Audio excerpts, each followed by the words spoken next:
The Brock Purdy MRI results are in, and for the moment, it appears as if he and the 49ers avoided disaster. Plus, what is going to be the fate of defensive coordinator Nick Sorensen? We'll talk about it all on today's Bully Ball podcast.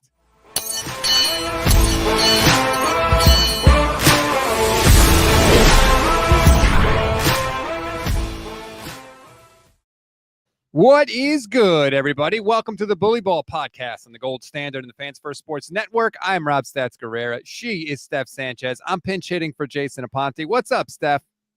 What is going on? Good vibes despite the 49ers, holidays. It's New Year's, New Year, new me. I'm just kidding. I don't do any New Year's resolutions. What about you, Rob? Why should I change when it's everybody else that sucks?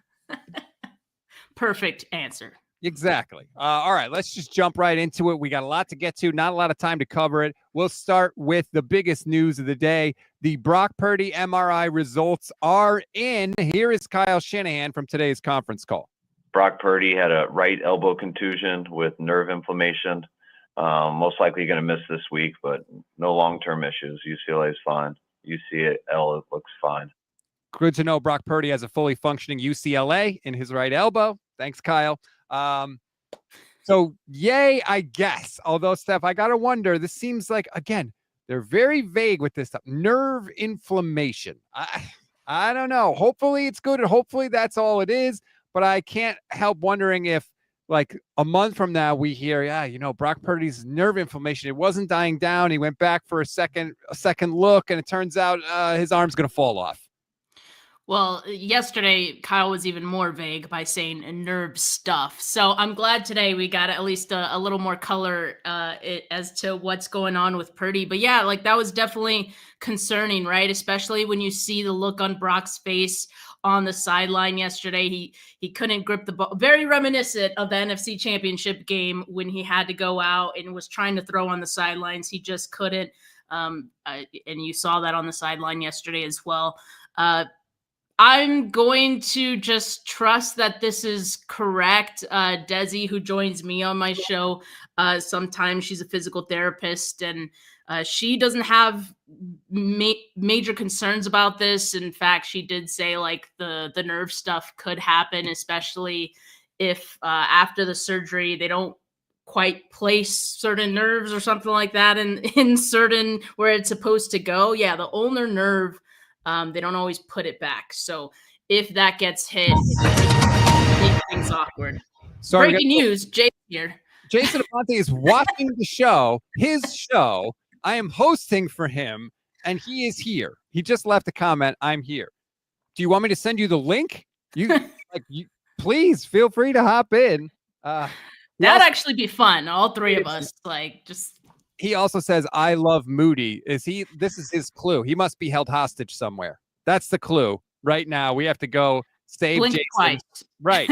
That is very, very sketchy. Thanks for hopping in, Jay. Appreciate it. I agree with you. Like, it's a little upsetting. Nerve inflammation to an area that's already been surgically repaired. That makes me a little nervous. Just take a listen to how Brock himself described the injury after the game yesterday. On that sack, I got hit on the backside, and basically just my arm was on fire kind of thing. And so I tried throwing a couple on the sideline, and I couldn't at that point. So, it has nothing to do with tapping out of a game or anything like that. I love my teammates, and I'll go to the very end for them and this fan base and everybody. So that's what hurts me is like I couldn't finish the game, but again we'll see tomorrow. With your arms on fire, is that similar pain to what you had in Philly? A little bit, but we did some tests with like UCL stuff, and I'm good in that regard. But we just got to go get imaging on it tomorrow and see the whole thing. So there you go. Arm was on fire. Not really something you want to hear from your starting quarterback. Well, nerve stuff isn't fun, right? And although it's not long-term serious, obviously he's dealing with the effects of that right now. It is going to, have some pain and discomfort, I'm sure, within the next week. And of course, Kyle already said he's not going to be playing the season finale against Arizona. But I guess like the biggest concern for me and probably everyone else, is this going to be a recurring thing? Like, okay, we got UCL tear out of the way. Like, it's not that this time around. But is this going to be something that he's going to have to live with? Is this something that he's going to have to be exiting games for, in following seasons? That would be my concern, especially when the contract discussion continues to loom large. And I would even say, like, we were already having some question marks about Brock Purdy's performance after the 2 picks late in this game. I thought he was playing great before then, but after that, it's like, oof, here we go again. This is going to hurt contract discussions. And then he goes and gets hurt. So definitely not ideal for Purdy, and he's not going to have a chance to go back out there and try to make things right. What we got in 2024 full season and what we got in 2023 full season, that is, I think, the floor and the ceiling of Brock Purdy as we know it right now. And that's how they're going to have to make a decision on how much he ultimately gets paid. And we got to stop with this. ASIC says Purdy's soft. Let me just tell you, as someone that is currently suffering a nerve issue right now, a pinched nerve in my shoulder, I can tell you it is absolute agony. I still can't lift my arm above my head. That's how badly it hurts. I literally just came from a physical therapy appointment. The idea that Brock Purdy is soft is just, I mean, the guy played a game with broken ribs. So we got to just shut that down right now. Nerve inflammation is no joke. Although I did see, speaking of jokes, I did see this tweet from Adela Time 1999 on Twitch, who said, "Did you see John Lynch's nerve inflammation after all the missed assignments on defense?" We got a new John Lynch meme, Steph, pounding the table, Trent Baalke style in the suite.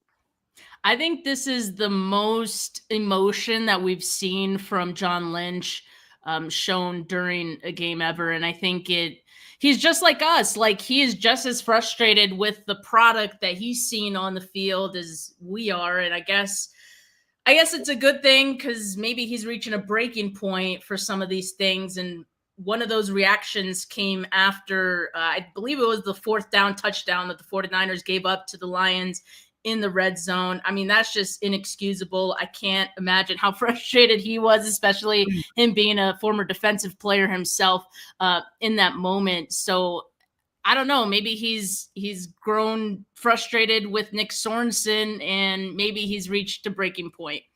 I mean, last night I was furious. How do you leave Amon-Ra St. Brown untouched, wide open, 4th down and goal, and he catches a pass completely uncontested and just strolls into the end zone like he's taking a walk in the park? I mean, this is the Lions. It's Ben Johnson. It's all these different players. It's pick your poison. But I felt like the 49ers did do a good job, like particularly on 1st and 2nd downs.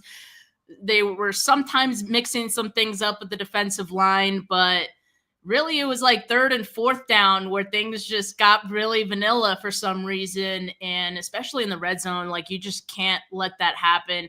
To this point, I've been giving Nick Sorensen a lot of grace, because I was like, I feel like the personnel that he's had to deal with, multiple rookies, multiple injuries, especially to the defensive line as well. They're now like finally kind of at full strength at the defensive line, sans Hargrave.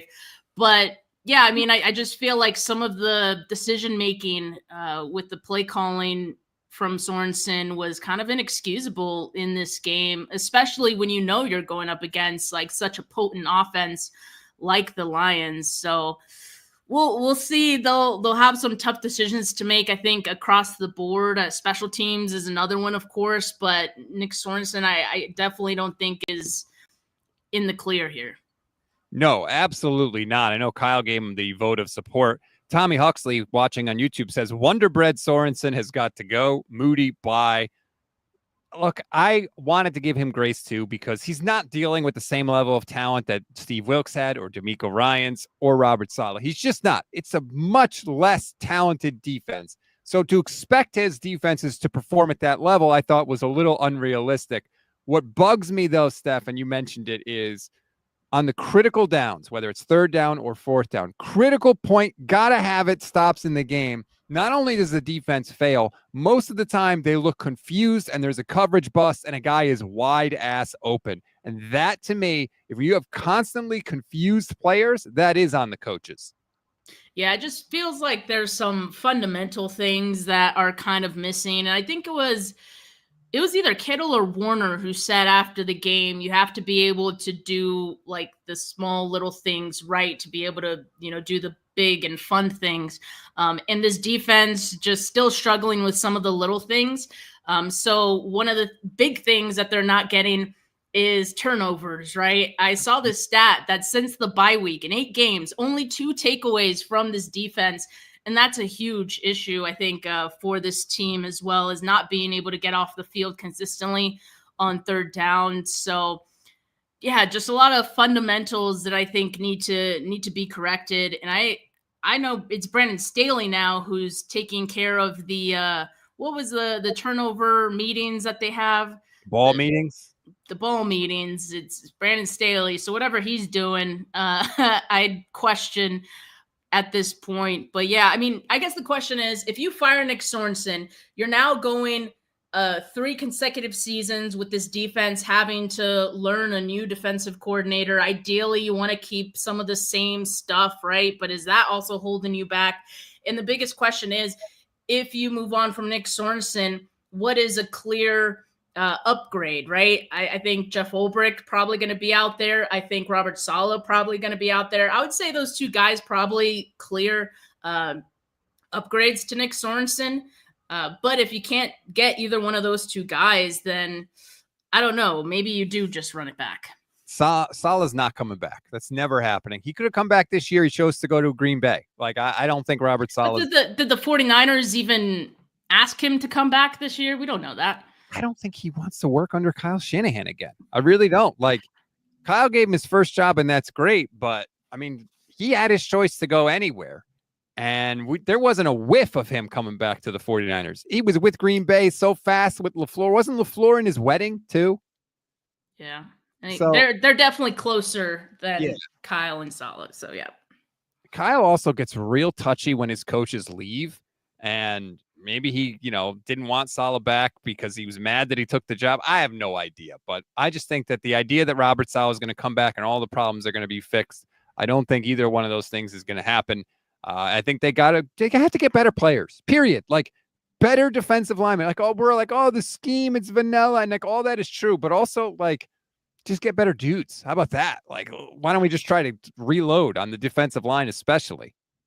Yeah, I will say, like, Nick Bosa, I thought, had a hell of a game. Like, he was that entire defense, I think, for much of the game. He had 7 of the team's 11 pressures.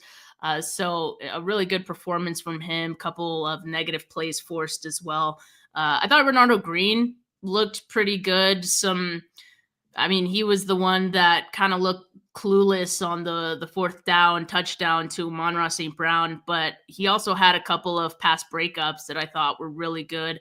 The one in the end zone to Sam Laporta, that's tough, to do. And then he also had like an open field tackle kind of in the flat. I think it was on Sam Laporta as well. But even so, like, that's very difficult to do when you're in space like that, and to get that tackle, I think, was pretty clutch. So we're seeing some good things. We're seeing silver linings. Like, we already know this season is a loss, right? But I think there's a lot of good things to take from it that hopefully they could build off of next year. Yeah, look, I love seeing Ricky Pearsall flash last night. I loved it. The one-handed catch by the sideline. He looks like a natural receiver, a natural route runner, a natural catcher of the football. He doesn't, to me, give you a ton of juice after the catch. Like, he doesn't have that kind of innate sort of ability to avoid tackles, but he's really, really good. And hopefully this is like a turning point for him. Steph, I tweeted during the game, who'd have thought that when Kyle dialed up plays for Ricky Pearsall, they'd be passing plays? There were 2 times in that game where it looked like Pearsall was going to throw the ball. One time he actually did. He threw it away. Another time he got a reverse. It looked like he was going to throw it to Brock, but he couldn't really get a handle on it. So he just did the smart thing and kept it. But like, he was featured by Kyle Shanahan in this game. We have been screaming about it. The 49ers went up and down the field in the first half of this game. They scored 21 points. Deebo Samuel didn't have a single target, and everybody should have been fine with it because they were cooking. It was Pearsall. It was Kittle, baby. Hell yes. More of that, Kyle. Yeah, finally, right? Like manufactured touches for your rookies. I think they also tried to get Jacob Cowing in a couple of times, and Cowing had a penalty on what would have been a positive play. I believe it was for George Kittle. So after that, we didn't see him.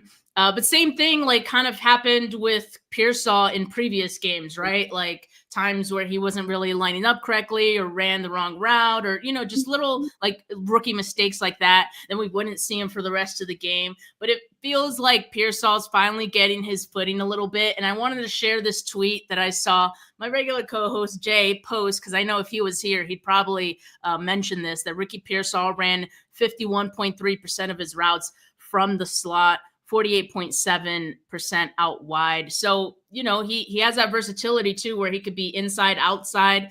And it was just nice to see the 49ers use him in a variety of different ways. Definitely want to see more of that.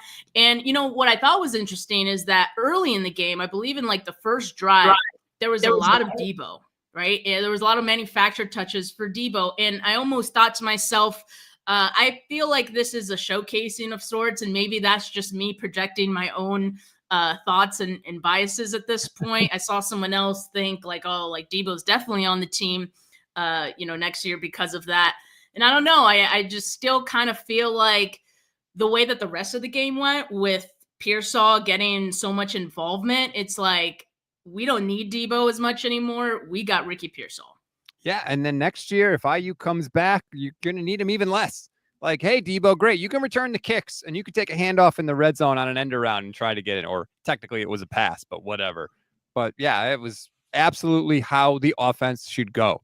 Those are your guys. And Kyle was getting guys wide ass open yesterday. So open.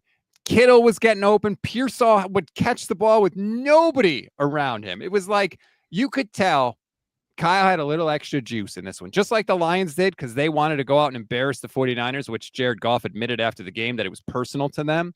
Kyle, I'm sure he was tired of hearing about Ben Johnson's offense. I'm sure he was tired of hearing, all the criticisms of him. And they came out yesterday, and I was like dreading the game going into it. And then they came out on offense, and they're going right down the field, and I'm like kind of getting into it more and more. I'm like, holy crap, the defense isn't going to stop them, but they might not stop us either. It was a scoring palooza for like much of the first half, and really like most of this game actually. And yeah, it was kind of cool to see like both of these play callers go back and forth, try to one up each other a little bit. Yeah, it was definitely nice to see. I know a lot of people were a little frustrated by the fact of, oh, Kyle waited this whole time to get his best play calling performance in this game. That means nothing. Look, I always say that Kyle Shanahan strikes me as a rhythm play caller. Like the play before it has to be successful for the play after it to be successful, sort of thing. Mm-hmm. And you need to be able to stack your plays a little bit. And the 49ers, much of this season, haven't been able to stack their plays because they get penalties, they lose yardage sometimes, blocking's not great. So, like, it's just been a lot of negative plays I think have hurt Kyle Shanahan's regular rhythm. So I think in this game, it was nice to see the offense just clicking on all cylinders. You didn't see like careless penalties. You didn't see them get behind the sticks all that much. And it was great to see. I think the other takeaway, of course, is that the Detroit defense, those injuries are catching up. Woo. I was looking at the Pro Bowl voting for the NFC, right? And there's a lot of there's some 49ers. There's a lot of Detroit players, of course. I think that both of them are going to have so much fun at the Pro Bowl this year. And I mean that by saying, I don't think this Lions team gets to the Super Bowl with the way that their defense looks right now. If this 49ers battered and bruised offense was able to like march down the field as many times as they did against this defense, yeah, it's going to be bad for them. But, from a 49er fan, I think it felt good to just kind of see a semblance of a capable offense again. Right. It's in there. It's there still. We know it's always there. Yeah. They have to find the consistency. I thought that Brock made some tremendous throws. Unfortunately, I mean, the interceptions are just baffling. But I want to get to this first before we talk about that, because I've seen this. JP Hellahard 2800 talks about this, and this is David Lombardi trying to stir up some stuff. JP says 16 straight passes is ridiculous, though. The people that are trying to sing the whole Kyle Shanahan got Brock Purdy hurt narrative, it absolutely drives me nuts. And it started with Lombardi's tweet, which I immediately called out afterwards. They had 16 straight passes. Yeah, David, because it was working. They were crushing the Lions. And Isaac Rendo was running for less than 4 yards a carry. So just to say, 16 straight passes, that's automatically bad. That's on Kyle Shanahan. First of all, we don't even know how many of those were originally runs that Brock canned into passes. We don't know how many of those Brock should have canned into runs. Like, I just cannot stand the narrative that coaches are responsible for injuries. That's just not how it works. Not just injuries, but like turnovers, right? Like that was a mistake by Purdy. And it was a great play by Kirby Joseph, especially the second one. He was sitting on that one. Like he couldn't have been standing more still, even after the snap happened. Like he was just sitting there waiting for it. And a great defensive play, but Purdy has to see him and has to know that he can break on that. And, that's what happened. As far as like the consecutive passes, 16 consecutive passing attempts, there was one point in this game, Purdy was 14 of 16 at halftime. He was 14 of 16, 212 yards and 3 total touchdowns. So yeah, I mean, he could do it, right? And especially against this Detroit defense, they were carving them up. So why not continue to go with what was working for you? I mean, I think we've seen this in other games too, right? Where it's been the opposite. It's been like, Kyle, like the run was working. Why did you go away from the run, right? And now we're saying, Kyle, the pass was working. Why would you go away from the pass? Like that doesn't make any sense. Or why would you go away from the pass? Like, yeah, it just doesn't. That was on Purdy. I think we just gotta take that one. And it wasn't just one, it was 2 picks that, definitely could have been avoided in this game. The other one, he just sailed the pass. And that one was very strange too, because it just didn't look like he stepped into that throw. It was a clean pocket. Ricky Pearsall was wide open. That's inexcusable. So again, like why blame Kyle Shanahan? And Kyle looked livid. On the sideline too. We got some emotion from him after one of those, and you see him like yelling, covering his mouth, of course. He's a veteran as a coach, covering his mouth. But yeah, I mean, I think that tells you it was on Purdy. I mean, even Kyle seemed to be really frustrated on that one. I mean, the first interception, like, I don't understand, Steph, how he could make such good throws. That dime that he drops to Isaac Rendo with the pocket closing in around him, it's a perfect throw. It's beautiful. Some of the throws he made to Kittle over the middle of the field were great throws. The touchdown pass to Ricky Pearsall was a nice throw, a really good throw. And then he has that first interception where it's a clean pocket. There's nobody around him, and he completely airmails it. Like, that can't happen. For all the crap that people gave Trey Lance for the way he would just spray balls all over the place, that was a Trey Lance type throw, like where he just rears back to throw and he doesn't know where it's going. No control over the ball whatsoever. And I don't know how you could be so accurate on some throws and completely biff that throw. And it was crippling to the 49ers. And it's the 3rd straight game where the 49ers have had a chance to come back in the game, needing a touchdown. And instead, Brock Purdy, not only does he not get the touchdown, he turns the ball over to the other team. He did it against the Lions. He did it against the Dolphins. He did it against the Rams. It's got to stop. It has to stop. It's really frustrating. And I think what we've seen is that in moments where we need Brock to be clutch, like he does the opposite. He's been turning the ball over, and you just can't have that. It's backbreaking for this team, and it's kind of concerning, like is this the new normal? Is this who Brock is going to be? Because like we really didn't see that from him last season. There's a lot of things we didn't see from Brock last season that we have this year. So it's kind of, you're not sure what's going to be the new normal. It's kind of like Jimmy Garoppolo, right? Where like he just started making some mistakes and was never quite the same, right? And I saw this stat. Josh Dubois posted this on Twitter. Brock Purdy went down between 1 and 8 points in the 4th quarter, or overtime in regular season or playoffs. He's 41 of 72 for 502 yards, 3 touchdowns, 7 interceptions, 52.9 passer rating. Like, is this just a product of Brock wanting to do too much? Like, I'm not sure, but it definitely is a thing at this point, right? And it certainly has been a thing this season. This team, the entire team, has had problems with finishing games and giving games away.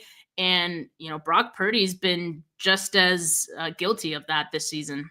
Absolutely. And I think he presses, he tries to force the action sometimes. And the thing that I think he hasn't learned to manage yet is there are times where you do need to force the action, right? Where your back's against the wall and you got to just try and go out and make a play. But so many of these interceptions, Steph, have come on first down and second down early in the possession, where he's attempting a very difficult high-level throw, and he doesn't need to in that situation. Yeah. He's just getting himself into trouble, and that's a mistake that I think young quarterbacks make. I think it's a mistake that young quarterbacks that have shown a lot of playmaking ability in their career run into often, because they have this belief built up that they can make a play, and a lot of the time they can, but they need to get to the NFL, and you need to learn when to sort of flip that switch. And a lot of times with Brock Purdy, he's flipping it before he needs to, and it's getting the team into trouble. And I know it's a small sample, but it's disturbing, man. He had more interceptions in the second half last year than the first half. He's got 6 fourth quarter interceptions this year. 6. And people want to sit there and talk about how Kyle Shanahan blows leads. This is why his quarterback's giving the other team the football. Yeah, and on the other hand, the defense is not generating turnovers either. So especially when you're in close games like this one, when you're in games where, it's basically whoever makes a mistake first, whoever turns the ball over first is going to be, the one to lose. Like, you just can't have, those back-breaking mistakes like that. But Brock wasn't the only one who made some back-breaking mistakes. And I agree that on, first and second down, you can't afford to have, turnovers, interceptions like that. I could live with those a little bit more if it's third, even fourth down. But how about 49ers, 4th and 10 in Lions territory, and they elect to have Jake Moody, who had already missed a field goal at that point, attempt a 58-yard field goal. I mean, the thought process behind that one was mind-boggling at best, and that one was super frustrating. Say what you want about Jake Moody, but to send him out there on a 58-yarder after he had already missed is like kind of just asking for it. Thank you so much. I crushed Kyle on the instant reaction show for that last night. It makes no sense. It's asinine. It would be one thing if you had Brandon Aubrey there or peak Justin Tucker, all right? Because at least the field goal would have tied the game at that point. So you could sort of understand it. But you had shaky-ass Jake Moody, and it was from a career-long 58 yards away. That's absurd. You're setting your player up to fail, and you're setting your team up to fail, Kyle. And what's worse is if you kick the field goal and miss, you give the Lions better field position than if you just failed to convert on 4th down, because they take over from the spot of the hold, not the line of scrimmage. None of it made sense. You haven't stopped the Lions at all day, yet you're going to attempt this friggin' field goal, and you've been shredding them on offense all day long, yet you bring out Jake Moody. It was terrible by Kyle Shanahan. But for some reason, Steph, he's way more comfortable with giving the team the ball after a missed field goal than he is after a missed 4th down conversion, and I don't understand why.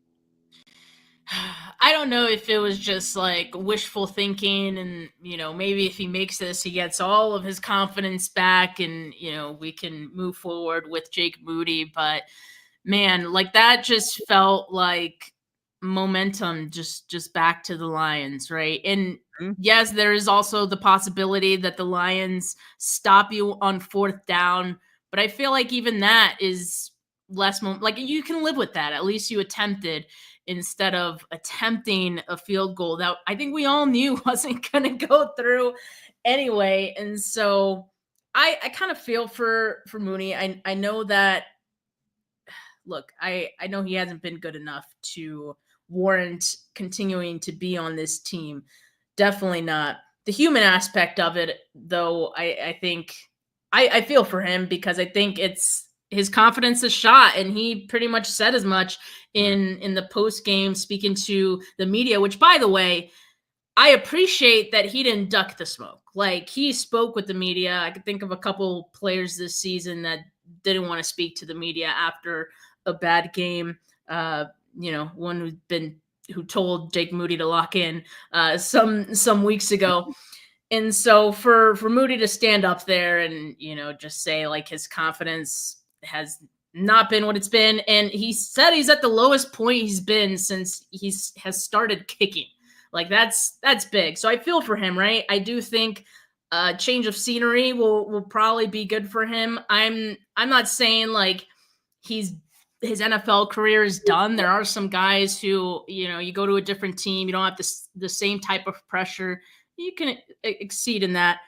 But I think his time in San Francisco needs to be done after this season. And man, like just using a 3rd round pick on a kicker is insane. So I hope the 49ers learn to never make that mistake again and learn to not overvalue the kicking position. That would be one step in the right direction. And Brian Schneider, I'm not done with you yet, buddy, because if I recall, you were the one who slammed the table for Jake Moody to begin with. Do you remember how they tried to sell us on Jake Moody after the pick? And, oh, yeah, like we had him come in for a private workout and we grilled him and he passed all our tests with flying colors kind of thing. Well, that was all Brian Schneider. And yeah, Brian Schneider slammed the table for Jake Moody. And I think that says a lot about Schneider as well and how he needs to be gone after the season. The entire special teams needs to be rehauled. Mitch Wishnowsky can go. Moody can go. Brian Schneider can go. Don't let the door hit you on the way out.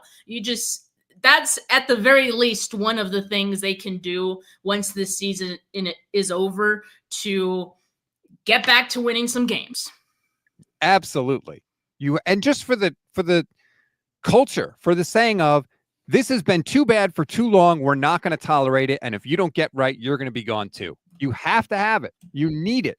So I think Kyle needs to make those changes. I hope he absolutely does. Debo had another fumble on special teams last night, which for some reason the refs took like 50 years to figure out that Tatum Bethune had the football and recovered it. That was really weird. That should have been a touchdown too. That would have been he made out like a bandit. Like no one even knew that he had grabbed the ball and like was gone. You know what it reminded me of? It reminded me of the cartoons when you're kids, when a group of like enemies is beating up a guy and then Bugs Bunny sneaks out from underneath the bottom of the pile, but none of the enemies notices and they just keep punching nothing. That's what it reminded me of. Hilarious.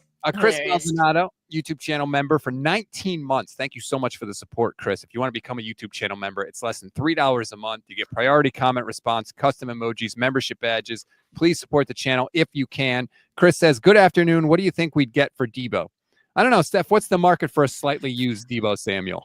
Yeah, anybody want to lightly use Debo Samuel? I don't know. I don't know what the market is for him. Hard to say. It definitely wouldn't be anything that you could have gotten for him last season or even the year prior.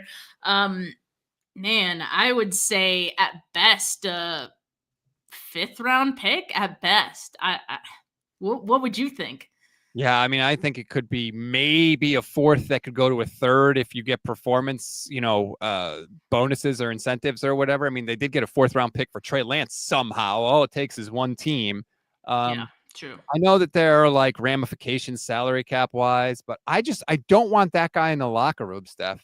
He is not, when the going gets tough, I feel like Debo just packs it in unless he's personally himself getting criticized. I feel like he's way more about Debo Samuel than he is about the team. And I certainly don't want that guy being a captain in the locker room. He should not be the guy that is supposed to be the example to teammates who runs away from the media after he has a bad game and then who tweets on social media about how he's doing just fine and it's everybody else that screws up. And then in the next game drops a surefire friggin' touchdown pass. Like, no, I think that they need a culture change, and I think he's one of the biggest. He's got a lot of influence in that locker room. I don't care about the salary cap ramifications. I want him gone, and I saw Tim Kawakami saying there's a chance that they extend him. Really? Really, because of the salary. Yeah, because of the salary cap, machinations and all that stuff. I don't like it, man. I don't like it. I think that they got, George Kittle had a very damning thing. And this is the last thing I want to get to today. I thought this quote by George Kittle was very telling. It was the last thing that Kittle said in his press conference. Here's George. Coach Shanahan, our coaches, I think they do a fantastic job of coaching us and explaining things, giving us the rules, the things that we have to do. As players, it's the NFL, it's your job. So we need to know how to execute. We need to know what to do. And we just haven't been able to do that a lot this year. And, I don't have an answer. I can't put my finger on it, but it's something to look at, whether you watch the tape or whether this offseason to look at. It's like, hey, we have to go back to being able to do all the little things right before we can try doing the cool, big things well. Deebo Samuel is not about the little things. He's not about doing the little things right. He's about doing the big things right. But George is right. That's a damning criticism of this team. We got to go back to doing the little things right before we could do the big things well. Yes, and that was the exact quote that I was referencing earlier from Kittle. Yeah, I just couldn't remember if it was Kittle or Warner. It was Kittle. So, I mean, Deebo didn't come to mind when he said that at all. But, I just think this team is at a point where they need to evolve. I think you pick 2 wide receivers in the last draft, Ricky Pearsall and Jacob Cowing. So you could evolve and move on from, older aging players. And I feel like it's Deebo's time to move forward, or the 49ers to move forward and move on without Deebo Samuel. And I do definitely think, look, as far as the locker room stuff or culture that maybe Deebo's not exactly fallen in line with anymore, I think some of the things you mentioned, Rob, are things I can forgive if he were performing at a high level. I think we could forget that. But I think among everything else, him kind of underperforming, disappointing season for him, it just doesn't rub us the right way how things have gone on with him this season. And, I do think the pneumonia thing probably put him back a bit. But at the same time, I think these next 2 games, and like I said, I think that opening script of this game against the Lions, to me, I thought it was like a showcasing of sorts. And I think next week as well, we see something similar where Kyle is saying, hey, yeah, he's the same guy, come and get him kind of thing. Again, maybe I'm just hoping for that, but I just think you need to move on from a guy like Deebo at this point. We are in agreement on that one. Again, if you're just joining us really quick, we'll recap the news. Brock Purdy reportedly not seriously injured. Kyle Shanahan said he had an elbow contusion and nerve inflammation. He will not start week 18. Kyle declined to name a starter for week 18 because for some reason he thinks Brandon Allen is a thing. Josh Dobbs comes in and immediately scores a touchdown for the 49ers, but Kyle doesn't want to give him the friggin' starting job, whatever. But at least Brock Purdy, as of right now, is not seriously hurt. We'll see. Stay tuned. We know with the 49ers and injuries, things can change in a hurry, but hopefully Brock does not have a serious injury. Hopefully he can have a full offseason to work with Pearsall and Ayuk and all the receivers there. Jacob Cowing, God knows they need to get some throws in. And hopefully he'll be coming back ready to go in 2025. Steph, I hope you have a very happy, safe, healthy new year. Please, everybody, take care of yourself. Take care of everybody else. Do not drink and drive. There are so many services out there that will give you a ride for free. Please. This is the most avoidable tragedy of all time. Please, please, please take care of yourselves. Yep, couldn't have said it better. And I hope you also have a happy New Year's, everyone in the live chat, everyone listening as well. Stay safe out there. At least the 49ers can't disappoint us on New Year's, so we got that going for us. Here's to a better 2025. See you tomorrow, guys. Peace.